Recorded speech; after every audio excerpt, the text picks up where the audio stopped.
Are you using a vocal sound that's not only disempowering, but maybe costing you a promotion at work? This vocal sound is a current vocal trend and is taking the world by storm. It's been around for a little while, but it seems to be getting more prevalent these days. The sound is called vocal fry, and it sounds like this. This is vocal fry. It sounds very low in pitch and a little bit constricted. The vocal folds are actually working very thickly and floppily and not connecting properly and making very strange sound. And as you can hear, it doesn't sound like a normal speaking voice. But here's the interesting thing. When you're speaking with vocal fry, you will be perceived by other people as being maybe completely different to who you actually are. At Long Island University in New York, they decided to do a study to see how many people on campus, young women, college-age students, were actually using vocal fry in everyday speech. Out of the women that they surveyed between the ages of 18 and 26, 2/3 of the women were using vocal fry on a daily basis during their speech. They decided to take the study a little bit further again and find out how vocal fry is being perceived by other women and by other men, adults and teenagers alike. So they went worldwide with this study. They had 800 men and women surveyed online all over the world to find out how we're perceived when we hear somebody speaking with vocal fry.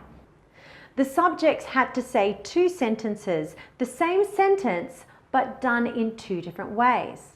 I'm going to show you the 2 different ways that they made sound. The first way was with vocal fry, and the sentence was this: "Thank you for considering me for this opportunity. Thank you for considering me for this opportunity." You can see that that's clearly not a clear, projected, confident speaking sound. That's vocal fry. I'm going to say it again in a normal speaking voice. Thank you for considering me for this opportunity. Thank you for considering me for this opportunity.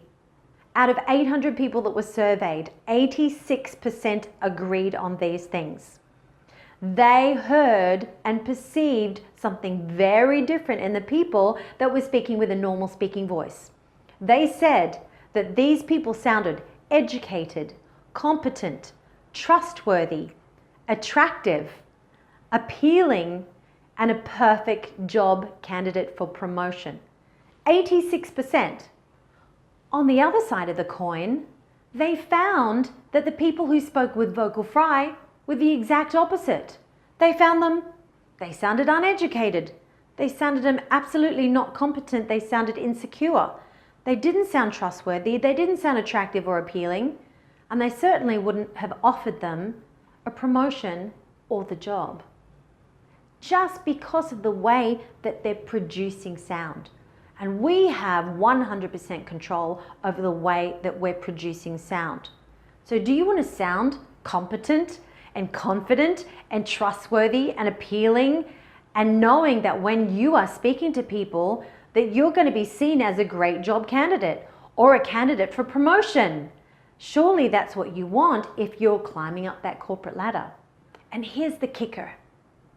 Women who are listening to women speaking with vocal fry perceive them to be insecure, underconfident, not trustworthy, and unappealing.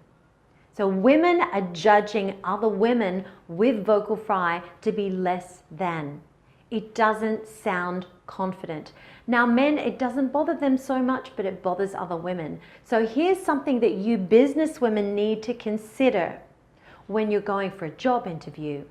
If you are being interviewed by another woman, make sure you never use vocal fry, because it won't turn out well.